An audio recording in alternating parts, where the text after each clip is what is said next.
அனைவருக்கும் வணக்கம். நீங்கள் பார்த்துட்ருக்கிறது ஆலினா மேக்கர்ஸ் சேனல். இன்றைக்கி உங்களுக்கு நான் செஞ்சு காமிக்க போகிறது அசோகா. அசோகாவுக்கு தேவையான பொருட்கள் என்னென்ன அப்படின்ட்டு பார்ப்போம். பாசிப்பருப்பு 200 கிராம் எடுத்திருக்கேன்.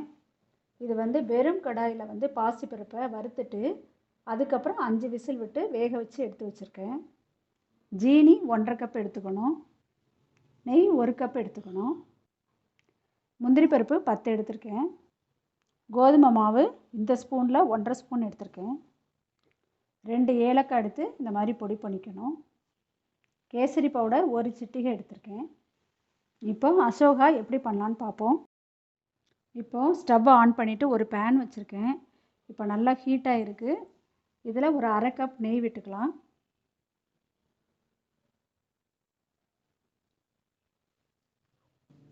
இப்போ நெய் நல்லா காஞ்சிருக்கு. இதில் நம்ம முந்திரி பருப்பை வறுத்து எடுத்துக்கலாம்.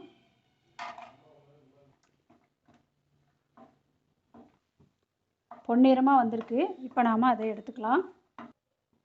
இப்போது நான் எடுத்துட்டேன், முந்திரி பருப்பை எடுத்துட்டேன். அடுத்தது மீடியம் ஃப்ளேமில் வச்சுட்டு கோதுமை மாவை அப்படியே சேர்த்துட்டு நம்ம கொஞ்சம் கொஞ்சமாக கிளறிட்டே இருக்கணும்.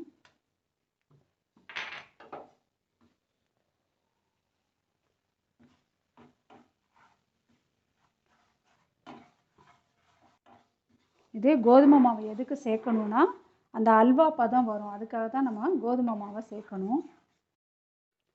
இப்போ கோதுமை மாவோட கலர் மாறி இருக்குது. இப்போ நம்ம பாசிப்பருப்பை வேக வச்சதை எடுத்து நம்ம கொஞ்சம் கொஞ்சமாக போட்டுப்போம்.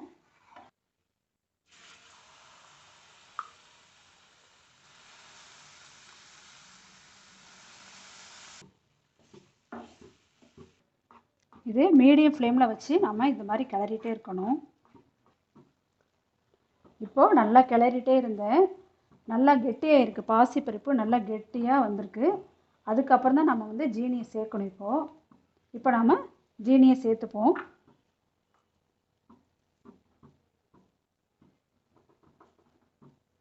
ஒன்றரை கப்பு ஜீனி சேர்த்துப்போம். இப்போ ஜீனி போட்டிருந்தனால நல்லா கரைஞ்சி வரும். அதை நம்ம கண்டினியூவாக கிளறிட்டே இருக்கணும்.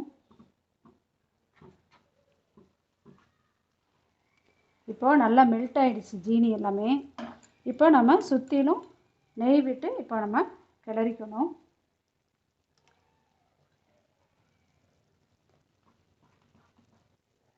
இதில் இப்போ பொடி பண்ணி வச்சுருக்கிற ஏலக்காயை போட்டுக்கலாம்.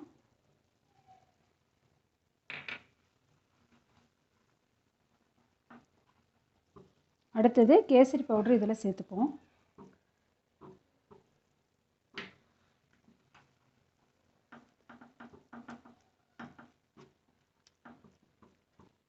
கேசரி பவுடர் போட்டு நல்லா மிக்ஸ் பண்ணியிருக்கேன். இதில் இப்போ இன்னும் கொஞ்சம் நெய் விட்டுக்கலாம்.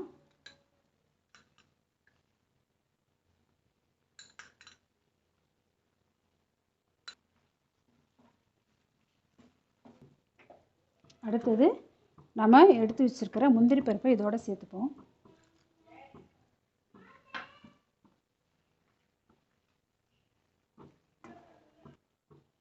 இப்போது எந்த பதத்தில் இறக்கணுன்னா இந்த மாதிரி நம்ம கரண்டியில் ஒட்டாத பதம் வரும். அந்த சமயத்தில் நம்ம இறக்கிக்கணும். நெய்யும் மேலே அப்படியே திரண்டு வரும். அப்போ நம்ம ஸ்டவ் ஆஃப் பண்ணிக்கலாம். இப்போ அருமையான டேஸ்டான அசோகா ரெடியாக இருக்குது. இதே மாதிரியே நீங்களும் செஞ்சு பார்த்துட்டு எப்படி இருக்குன்ட்டு கமெண்ட் பாக்ஸில் போய்ட்டு உங்களோட ஒப்பீனியனை என்னோட ஷேர் பண்ணிக்கோங்க.